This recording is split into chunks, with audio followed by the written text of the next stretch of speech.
Kabanata 901. Kaagad pagkatapos sabihin iyon, tinaas ni Gerald ang magkabilang kamay niya at may pinasok sa kanilang mga bibig. Ano ang pinakain mo lang sa amin? Sputtered pareho sa kanila, stupefied sa pamamagitan ng pagliko ng mga kaganapan. Hindi nagtagal upang mapagtanto ng dalawang lalaki na anuman. Ito, masakit na impyerno. Ang mga epekto ay halos mad-alien. Habang ang parehong mga kalalakihan ay nagsimulang hawakan ang kanilang mga tiyan at gamulong sa lupa sa masakit na mga ekspresyon na nakaukit ng malalim sa kanilang mga mukha. Ang pakikipagsapalaran sa kanyang sarili, na tahimik na nakatayo sa gilid sa buong oras na ito, ay naiwan na nakakaligtas habang pinagmamasdan silang namimilipit sa sakit. Nakakalason na bulate. Naiintindihan na ang mga bulate ay marahil nakakain ng iyong mga organo habang nagsasalita kami. Hindi magtatagal bago matapos ang paghihirap at pareho kayong patay. Sabi ni Gerald na may malamig na ngiti sa labi. Di mangyaring iligtas ang aming buhay. Di mangyaring pakiusap ng mga kalalakihan. Kung sasagutin mo lang ang lahat ng aking mga katanungan. Una, bakit mo hinabol ang mga kapatid na Fenderson? Saang pamilya ka? Kabilang panipi, habang ang parehong kalalakihan ay nanumpa na hindi ibubunyag ang mga sagot sa mga katanungang iyon anuman ang pagpapahirap. Sa kanila, ang kanilang nararanasan ngayon ay mas malala pa kaysa sa anumang may isip nila. Ang isang mabilis na kamatayan ay magiging mas mahusay kaysa sa kasalukuyan nilang nararamdaman. Kami ay ipinadala dito ng pamilyang Skyler. Kami ay mga sakop ni Master Yael. Mangyaring extrain ang aming buhay, sinabi ng mga kalalakihan habang nahihiga ang mga ito sa sakit sa lupa. Kaya talaga ang Shylers, anong mga masasamang bagay ang kanilang binabalak sa oras na ito? Tanong ni Gerald. Hindi namin alam. Nakita ko. Kaya nga, umalis na lang tayo ngayon, Quest. Panipi. Hindi. Hindi lang po. Sasabihin namin sa iyo. Sasabihin namin sa iyo ang lahat ng nalalaman namin. Sigaw ng mga lalaki na nagpapanik. Habang hindi namin alam ang eksaktong mga detalye sa kung ano ang totoong nangyayari sa loob ng pamilyang Skyler. Nakarinig kami ng balita na ang Shylers ay lihim na naglalagay ng isang malaking bagay upang maghimagsik laban sa Fendersons. Ang kanilang layunin sa pagtatapos ay gawing bahagi ng kanilang pamilya ang pamilya Fenderson. Panipi. Itama mo ako kung mali ako, ngunit sigurado ako na ang mga Skyler at ang iba pang mga menor de edad na pamilya na kasalukuyang nasa ilalim ng Fendersons ay walang kakayahan na kunin sila, sagot ni Gerald na nakakunot ang noo. Tama ka, ngunit nakipagsosyo sila sa Long Sayanken. Ang isang pamilya na tinawag na mga Moldel ay kasangkot din. Sa nakikita namin, halos lahat ng ipinadala ng mga Moldel ay labis na makapangyarihan. Sigurado na ang Fendersons ay tunay na tapos na para sa oras na ito. Paliwanag ng dalawang lalaki. Iniluwa ang lahat ng kanilang nalalaman sa pag-asang makuha ang awan ni Gerald. Kaya't kung bakit, napaisip si Gerald sa sarili. Sabihin mo sa akin kung ano ang maliit na nalalaman mo tungkol sa malaking bagay na pinapalabas ng mga Skyler. Aba, sa narinig namin, si Lord Fenderson ay kasalukuyang may sakit kaya't literal na nasa pintuan siya ng kamatayan. Bilang isang resulta, ang mga scholars ay lilipat sa susunod na 3 araw. Hawak ko ng maayos ang mga bangkay, G. Crawford. Ano ang susunod na hakbang? Tanong ni Quest habang ipinapalakpak ang dumi sa kanyang mga kamay. Buhay pa ang mga kalalakihan, mga 10 minuto na ang nakalilipas. Hindi na. Naramdaman ni Quest na tumakbo ang isang kilig sa kanyang gulugad nang maalala niya ang labis na paghihirap na ekspresyon sa dalawang bangkay. Paano pantay? Kaayla hilakbot at nakakatakot. Nang una silang magkakilala, simpleng ipinapalagay ni Quest na si Gerald ay isang simple at matapat na tao. Tiyak na tiningnan ni Gerald ang bahagi. Ito ang dahilan kung bakit naglakas loob na magsalita si Quest ng gulong-gulong kay Gerald kanina. Gayunpaman, naintindihan niya sa wakas kung bakit tinanggap ng kanyang lolo si Gerald ng galang at magalang. Nagawang ganap ni Gerald na itanim ang takot sa loob ng puso ni Quest sa puntong ito. Ang kanyang paraan ng pangangalap ng impormasyon ay napakalupit at mabisyo, dahil pamilyar ang aking pamilya at ang mga Fenderen, hindi ko. Ito basta-basta maaaring balewalain. Pagbabago ng mga plano. 3 araw din kaming mananatili dito.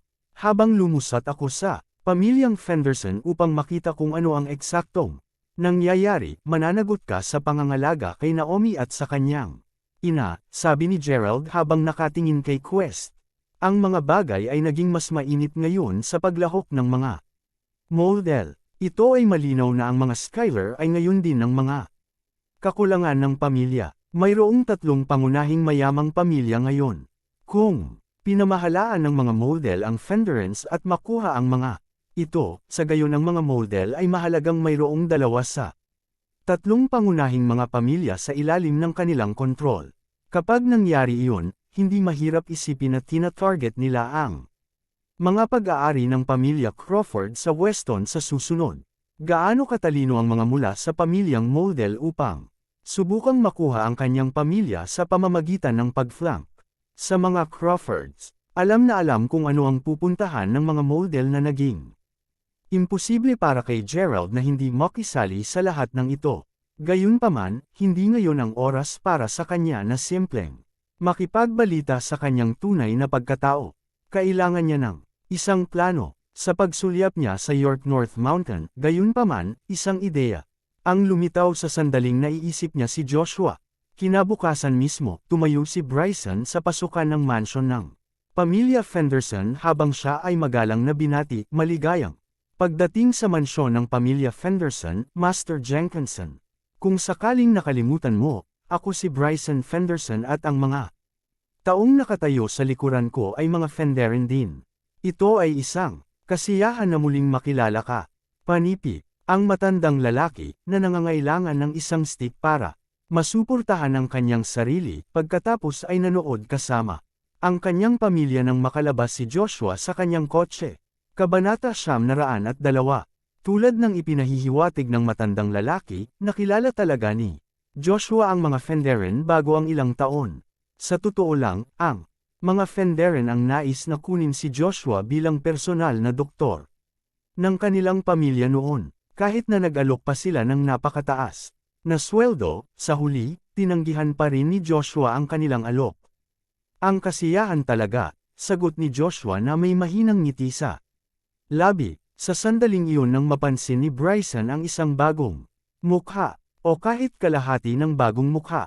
Ang isang binata ay masunuri na nakatayo sa tabi ni Joshua habang dala-dala nito ang isang medical kit.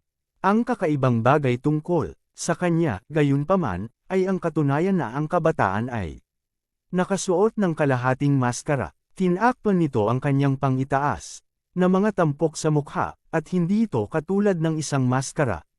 Ng maskara, maaari ko bang malaman kung sino ito? Nakangiting tanong ni Bryson. Sagot ng nakatikip na kabataan habang itinuturo ang sarili nitong bibig bago kumaway ng bahagya ang kanyang mga kamay. Pagkatapos ay tinuro niya si Joshua bago ilagay ang palad niya malapit sa puso niya. Nang makita iyon, tumawa si Mindy bago sinabi, si Sanderson ay alagad ni Master Jenkinson, lolo. Tulala siya kaya hindi siya makapagsalita. Panipi, dahil pareho sina Mindy at Jasmine ay bumalik sa mansion ng pamilya Fenderson kasama si Joshua, nagkaroon ng pagkakataon si Mindy na makilala pa si Sanderson ng kaunti pa. Tiyak na, ipinaliwanag ang kanyang masigasig na pagpapakilala sa kabataan. Paano mo nasabi yun, Mindy?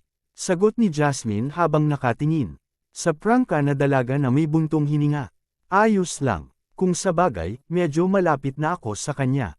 Naging pamilyar kami sa tuktok ng York North Mountain noong nakaraang araw. Nakakagulat, kahit na iyon ang unang pagkakataon na nagkita kami, nakita ko siya na pamilyar. Hindi alintana. Kahit hindi talaga siya nakakausap, nararamdaman ko na marami kaming naiintindihan sa bawat isa sa buong panahon na magkasama kami. Hindi ba ako tama, Sanderson? Nakangiting sabi ni Mindy. Ang paraan ng pagsabi niya nito, halos para siyang malapit na kaibigan niya. Sagot ni Sanderson habang dali-dali siyang tumango. Haha, humihingi ako ng paumanhin para sa kakulaitan, Master Jenkinson, kahit na ang prangka at walang habas na batang babae.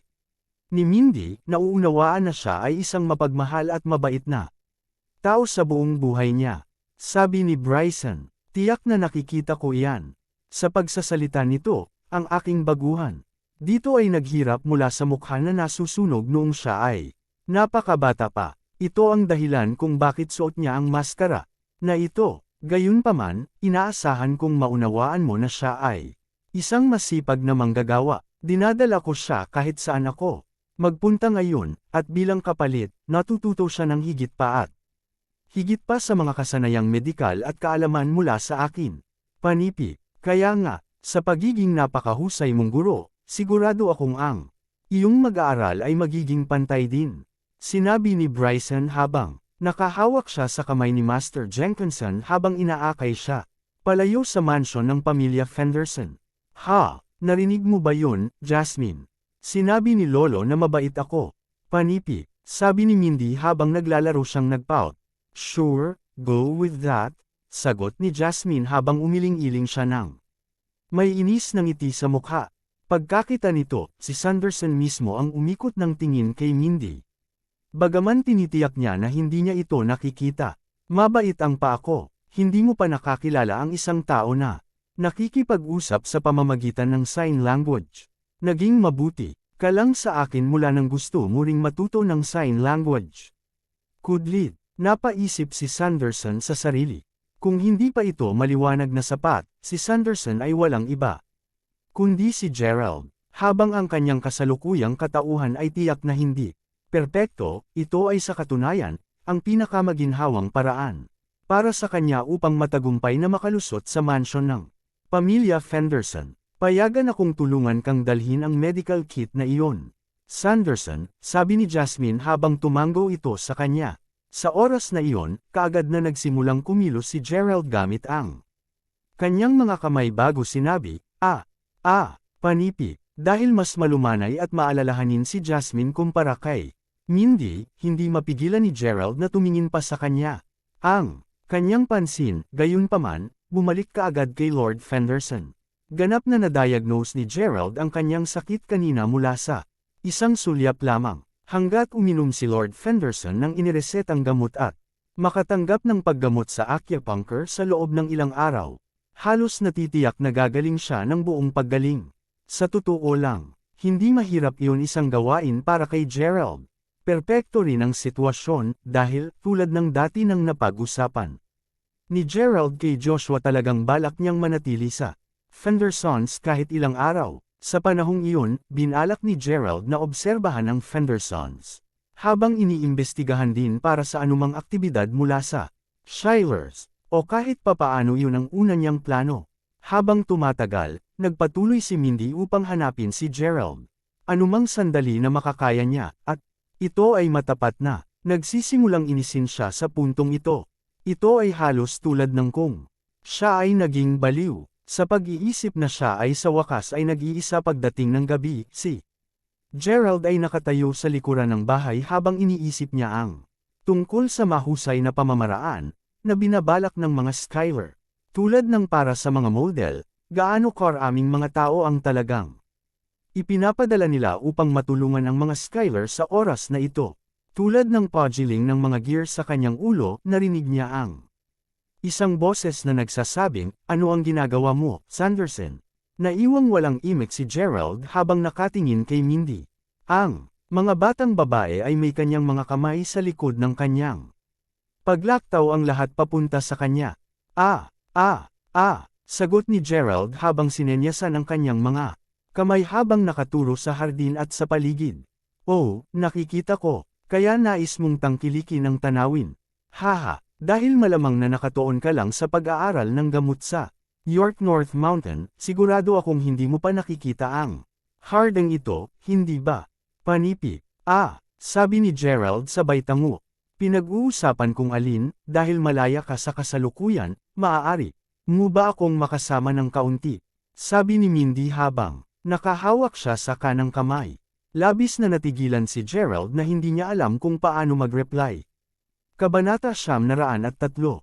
Sa maliit na kamay ni Mindy na napakakinis at nag-iinit, hindi. Nagtagal bago nagsimulang maging kakaiba si Gerald. Bago pa man siya makapagsabi ng kahit anuman, gayon pa man. Sinimulang siya ng paghatak ni Mindy sa ilang maliliit na mga dumi. Nang bato sa hardin kung saan nakaupo silang dalawa. Alam mo, Sanderson, nagtataka ako kung bakit patuloy kitang hanapin na pamilyar. Pagkatapos ng ilang pag-iisip, sa palagay ko, ito ay dahil sa kung gaano katulad ang ating mga nakaraang karanasan, habang totoo na ako ay isang mayamang binibini na naging nakatira sa luho sa buong buhay ko habang mayroon kang isang mahirap na nakaraan, kahit na nakaharap sa isang miserable na aksidente, pareho kaming pareho sa paraan na wala sa amin. Ang may tamang mga kaibigan sa buong buhay, paliwanag ni Mindy. Narinig iyon, simpleng tumango lang si Gerald ng bahagya. Kinasuhan ko ang katotohanan iyon ng mas bata ako, alam mo. Ba, maaaring hindi mo alam ito, ngunit dahil sa isang tiyak na pamilya, kapwa kami ni Jasmine ay nag-grounded sa loob ng bahay sa pinakamahabang oras. Katulad iyon ng pagpapahirap para sa akin. Dahil ako ang uri ng tao na simpleng hindi maaaring manatili sa isang lugar ng mahabang panahon. Sigurado ako na makakaugnay ka doon sa isang tiyak na antas. Anuman, dahil sa aking kakulangan ng pakikipag-ugnay sa iba, hindi pa ako nakarelasyon. Dati, bago ko ito nalalaman, halos 23 taon na ang lumipas at hanggang sa araw na ito, sa palagay ko hindi pa ako nahuhulog sa sinuman, kahit papaano hindi sa paraang karaniwang nilalaro ng mga soap opera, dagdag ni Jasmine habang hawak niya papunta sa baba niya. Bilang tugon, tinuro ni Gerald si Mindy bago gumawa ng ilan pang kilos. Maaaring nasasabi mo na maganda ako kaya dapat madali para sa akin ang makakuha ng kasintahan. Nakangiting tanong ni Mindy. Matapos makita ang pagtango ni Gerald, simpleng bum-ontong hininga si Mindy bago sabihin, habang hindi na ako nakabatay sa mga araw na ito, wala akong nararamdamang anuman sa mga mayamang tagapagmana na nakasalubong ko. Totoo na nais kong umibig, ngunit wala sa mga taong nakilala ko ang nagpalabog ng aking puso. Panipi. Sa ganoon, muling tumango si Gerald. Panipi tuldok. Sa gayon, mayroong isang tao. Gayunpaman, nakasama ko lamang siya sandali. Siya ay isang mabuting tao na dapat kong aminin, maganda rin. Tinaasan ng kilay, sumenyas ulit si Gerald. Bakit hindi ako nagtapat sa kanya? Panipi. Matapos makita siyang tumango, bum-ontong hininga si Mindy bago sinabi, manalo. Mahabang kwento. Upang gawing simple, sa nakita ko, siya ay isang sa asterisk mabag. Panipi. Panipi tuldok. Sagot ni Gerald, gulat na gulat. Sabihin mo, Sanderson, yung kaibigan ko, totoo na mabait siya sa mga tao, ngunit medyo napakabait niya sa lahat, alam mo ba? Lalo na sa mga babae. Ito ay uri ng sa asterisk Emmy, sa palagay mo. Sa totoo lang ang bagay na pinakakinamumuhian ko sa kanya. Iyon ang dahilan kung bakit natapos ang aking nararamdaman para sa kanya. Paliwanag ni Mindy. Sa pamamagitan nito, gumawa si Gerald ng isa pang kilos, katulad ng pagpalakpak sa kanya. Huwag mag-alala, tiyak na mahahanap ko ang pag-ibig ng aking buhay balang araw, sagot ni Mindy habang nakatingin sa kanya, na may mahinang ngiti sa labi. Speaking of which, Sanderson, may pakialam ka ba tungkol sa pagtingin ng iba sa iyong pisikal na hitsura? Tanong ni Mindy. Habang tumango siya, itinuro niya ang mukha niya bago maglagay ng takot na takot. Sa ngayon, alam niyang dapat niyang panatilihin ang kilos. Sinasabi mo ba na ang iyong hitsura ay matatakot sa iba? Natatakot ka na walang makakaibigan sa iyo pagkatapos makita ang iyong burn mark? Panipi. Nang makita siyang tumango bilang pagsang-ayon, tinanong ni Mindy, kaya't hindi ako natatakot. At hindi kita bibigyan ng isang malamig na balikat, kahit na pagkatapos makita kung ano ang hitsura mo. Kaya Sanderson, maaari mo bang alisin ang iyong maskara para sa akin? Panipi. Narinig iyon, mabilis na umiling si Gerald. Sa gayon, dahil ikaw ay mapanghimagsik, hindi kita pipilitin. Tandaan, gayon paman, na malapit pa rin kaming magkaibigan. Hindi mahalaga kung ano ang hitsura mo sa ilalim ng maskara na. Iyon, hindi kita aayawan, mariing sinabi ni Mindy. Talagang hindi pumasok sa isipan ni Gerald na sasabihin ni Mindy ang mga ganyang bagay. Bilang tugon, simpleng tumanggo lamang. Siya nang may pagkaunawa. Narito ka, Ginoo. Sinabi ng isang lingkod na wala sa asol. Habang nagsisimulang maglakad, narinig iyon, tumayo siya habang inilayo ang ulo sa alipin. Kita nyo, ang kaliwang balikat ng dalaga ay medyo naghihirap. Gusto naming tingnan mo ang kanyang kalagayan, Ginoo, dagdag ng babaeng tagapaglingkod. Kabanata 904. Matapos makita siyang tumanggo, sinabi ni Mindy pagkatapos, sige. At suriin mo muna si Jasmine. Dahil marami siyang sinanay. Kamakailan, marahil ito ang parehong isyu muli. Hihintayin kita, dito bukas ng gabi upang makapag-chat ulit tayo. Sabi ni Mindy. Tumanggo si Gerald bilang pagsang-ayon habang sinisundan niya ang babaeng alipin sa silid ni Jasmine dala ang kanyang medical kit. Nang makarating sila doon, sinalubong si Gerald nang makita si Jasmine na nakasuot ng pantulog na pantulog. Maluwag na nakasabit ang kanyang buhok sa balikat niya at ang malamaladyosa na hitsura ay gulat na gulat. Dahil kasama mo si Master Jenkinson ng halos lahat ng umaga, naramdaman kong masungit na abalahin ka noon. Natatakot ako na, mahingi lang ako ng tulong sa iyo sa gabi, sabi ni Jasmine na may mahinang ngiti sa labi. Sagot ni Gerald habang kinukumpas nito ang kanyang tugon, isang pahiwatig na hindi niya gaanong iniisip ito. Nang makita iyon, umupo si Jasmine bago sabihin. Pinahahalagahan ko ito. Kita nyo, ang sakit ng aking balikat ay paminsan-minsan ay nasasaktan mula noong nasaktan ito sa nakaraan. Dahil ang aking pagsasanay ay hindi kamakailan, ang sakit ay naging mas madalas at mas masakit din. Narinig iyon, sinenyasan ni Gerald ang kanyang mga kamay na. Parang tinatanong niya kung paano nasaktan ang balikat niya. Sasabihin lamang natin na ang isang kaibigan ko ay hindi sinasadyang nasaktan ako. Ito ay bumalik sa panahon ng isang kampyonato sa taekwondo. Minaliit ko siya, kaya't dahil sa aking pag-iingat, nawala ako sa singsing. Sa proseso ng pagbagsak ng taglagas, ang aking kaliwang balikat ay nakatanggap ng malaking pinsala. Mula pa noong araw na iyon, ang sakit ay hindi talaga nawala, paliwanag ni Jasmine. Dahan-daang hinihimas ni Gerald ang kanyang kaliwang balikat sa oras na iyon, at matapos marinig ang buong paliwanag nito, naramdaman niyang may isang panginginig na tumakbo sa kanyang gulugod. Ang nagdulot ng pinsala, ako ito, di ba? Upang isipin na siya ay may ganitong sakit sa kanyang balikat sa buong oras na ito. Ngayon na tinatanong niya ako na gamutin siya, hindi ko na rin sigurado kung ito ba ang kalooban ng Diyos. Kudlit. Matapos ang isang maikling pagsusuri, binigyan siya ng thumbs up ni Gerald bago ginaya ang pagkilos na may hawak na karayom. Mahalaga, sinasabi niya na pagkatapos niyang gumanap ng acupuncture sa kanya ng ilang beses, dapat siyang maging pakiramdam ng kasing bago. Ganoon ba? Salamat sir. Habang narito kami, maaari ba akong humiling na huwag kang matugunan bilang Ginoo? Para sa ilang nakakahiyang kadahilanan, sa tingin ko ay hindi mapalagay na sabihin ito, maaari mo lang akong tawaging Sanderson. Tanong ni Jasmine na may banayad ng ngiti sa labi. Nang makita ang pagtango nito, tinanong ni Jasmine, palagi kang nananatili sa tabi ni Master Jenkinson, tama? Hindi ka ba nagsawa? Nang makita kita sa ibabaw ng bundok kaninang umaga, tila wala ka ring masyadong kaibigan. Pagkatapos ng lahat, bukod sa buhay na Mindy, hindi gaanong maraming tao ang talagang gumugol ng oras upang kausapin, tama ba ang aking pagbawas panipi? Sa ilang kakaibang kadahilanan, naramdaman ni Jasmine na maaari niyang buksan ng kaunti pa kay Sanderson.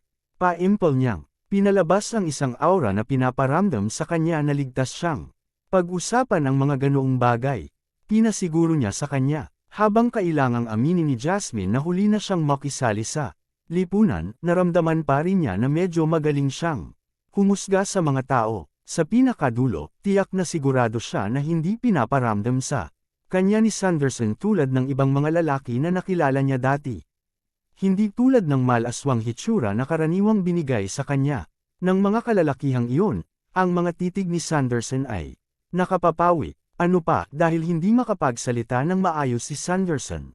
Nasa salita niya ang kanyang isip nang hindi nag-aalala tungkol kay Sanderson na binubulabog ang sinabi niya sa kanya. Mahalaga siya, ang kabuoang kabaligtaran ng Mindy. Ang lahat ng ito ay nag-ambag kay Jasmine na taos-pusong. Nagnanais na makipag-chat pa kay Gerald. Bilang tugon sa dati niyang tanong, simpleng tumanggo lamang si Gerald. Nakatira ka doon sa buong panahong ito, Sanderson. Mayroon ka bang ideya kung ano ang pakiramdam ng pag-ibig? Hindi ko sinasadya iyan, nakyukyoso lang ako. Ano ang nangyayari sa lupa sa dalawang magkapatid ngayong gabi? To think that both of them had the same topic in mind ta. Talk to me about, naisip ni Gerald sa sarili habang umiling. Nakikita ko, kaya't ginagawa nating pareho, habang hindi pa ako nakarelasyon dati, maaaring natagpuan ko ang aking sarili na nagkagusto ako sa isang tao. Kahit na sinabi ko iyan, hindi ako sigurado kung kailan ako nagsimulang magkaroon ng damdamin para sa kanya, sabi ni Jasmine sa isang malambing na tono. Habang nakikinig si Gerald, nagpatuloy siya, siguro. Baka lang, maaaring umusbong ang mga damdaming para sa kanya sa sandaling itapon niya ako sa singsing na iyon. O marahil ito ay, noong siya ay nagligtas sa akin, gaano katakataka. Panipi. Malapit na matapos ang kanyang pangungusap, naglabas si Jasmine ng isang maliit na yelp nang maramdaman niya ang matinding sakit sa kanyang balikat. Kaagad na iniangat ang kanyang mga kamay mula sa balikat niya. Ibinaba ang kanyang ulo sa paghingi ng tawad. Ayos lang ako, huwag kang mag-alala. Ituloy mo lang, Sanderson. Nakangiting sagot ni Jasmine. AY905AY. Hindi nakapagtataka kung bakit hindi niya sinasadyang nagkamali. Kung sa bagay, natigilan si Gerald nang malaman na talagang may bahagyang nararamdaman siya sa kanya. Hanggang sa naalala ni Gerald, nagkaroon lamang siya ng kaunting pag-uusap kasama si Jasmine, kahit na inamin niya ang pagmamanipula sa kanya ng bahagya sa ilang mga insidente, upang isipin na siya ay mapunta sa pagkahulog para sa kanya dahil lamang sa gayunpaman, nang ang Fendersons ay nagpunta sa pamilyang Crawford noong nakaraan, nalaman namin na nawala siya. Habang nagpadala ako ng maraming tao upang maghanap para sa kanya. Medyo mahigit sa kalahating taon na ngayon ngunit wala pa ring balita tungkol sa kanya. Paminsan-minsan pa rin ay iniisip ko kung umalis siya sa sarili niyang kasunduan. Sabi ni Jasmine sa medyo malungkot na tono. Panipi tuldok. Anuman, tapos ka na? Tanong ni Jasmine sabay lingon nito kay Sanderson. Sa ganoon, tumanggo si Gerald bago sumenyas para makapagpahinga siya ng maayos. Nang malapit na siyang umalis kasama ang kanyang medical kit. Gayunpaman, nasulyapan niya ang ilang mga tool sa pagdarasal na nakahiga sa kanyang silid. Sa isang bahagyang pagsimangot, sa kanya tinuro ang mga nasabing bagay bago sabihin, Sinadya niyang tanungin siya kung may nangyayari sa susunod na araw, at kahit nag-aalala siyang hindi makalusot ang tanong, tila naiintindihan siya ni Jasmine na mabuti lang. Nang may ngiti sa kanyang mukha, tumanggaw siya bago sinabi, may palabas sa simbahan bukas. Ang aking mga tiyahin, si Mindy, at ako, ay pupunta doon upang manalangin para sa mga pagpapala na magkasama. Maaaring hindi mo alam ito, ngunit sa nakaraan, hindi namin maiiwanan ni Mindy ang mansion ng walang gusto. Sanderson, nag-sneak out kami dati para lang makapunta sa perya. Gayunpaman, hindi na namin kailangang lumusot palabas, upang masisiyahan natin ang ating sarili doon nang walang takot na mahuli. Panipi. Nang marinig iyon, nalungkot ang ekspresyon ni Gerald. Maaari bang nais mong puntahan din doon? Ngayon na, naiisip ko ito, marahil ay hindi ka pa nakapasok sa isang palabas sa simbahan, hindi ba? Tanong ni Jasmine habang nakatingin sa mukha nito. Bilang tugon, nagsimula ng kilos si Gerald ng masaya. Tama na, napagpasyahan. Kung hindi ka masyadong abala bukas, samahan mo kami at lumabas kasama kami. Nakangiting sagot ni Jasmine. Kahit na si Jasmine ay bihirang magiliw sa isang taong nakilala niya. Simpleng komportable siya sa kanya.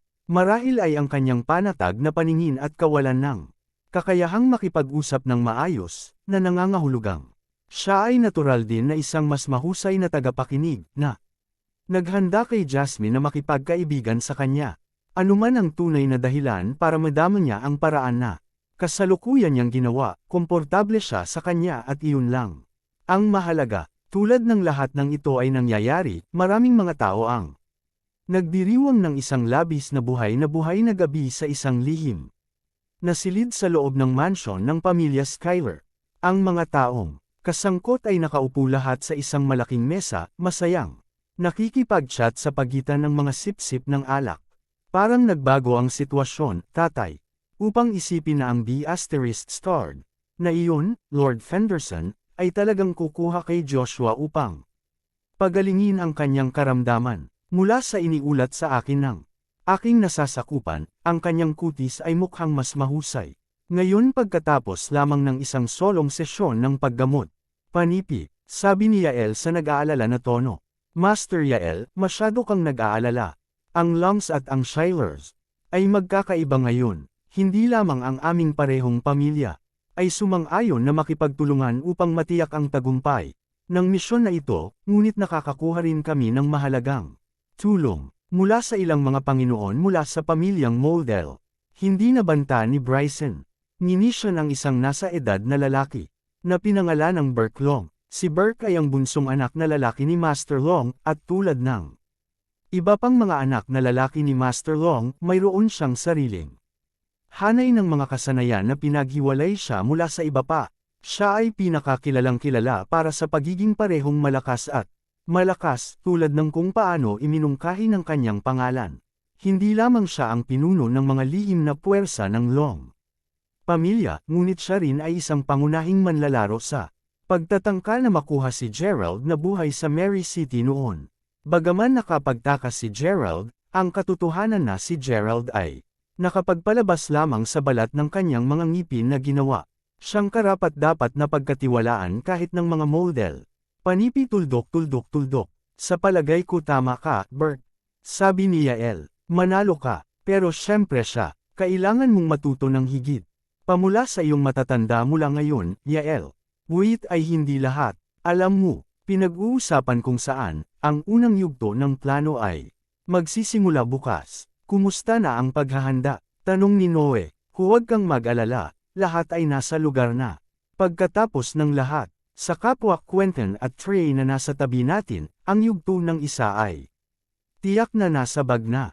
Sabi ni Yael habang tinitingnan ang magkakaparehong hitsura ng mga kapatid na mula sa pamilyang Moldel. Kaya't sisigurado ako kung ganon. Dahil ang duo ni Quentin at Trey ay mga mas bata na pinsan ni Master Jet, mayroon akong dahilan upang maniwala na ang kanilang mga kakayahan ay katumbas ng Master Jets. Dagdag ni Noe na may malambing na tono. Kailangan mong magbiro. Walang paraan na may kumpara namin sa pinsan namin. Sinabi ng magkapatid habang umiling sila na may mapait na ngiti sa kanilang mga mukha. Hindi na kailangang maging mahinhin. Gayunpaman, isang toast sa tagumpay ng unang yugto bukas. Panipi, hanggang dito na lang ang ating kwento. Huwag kalimutan mag-like, share and follow for more story ng Ang Lihim na Mayaman.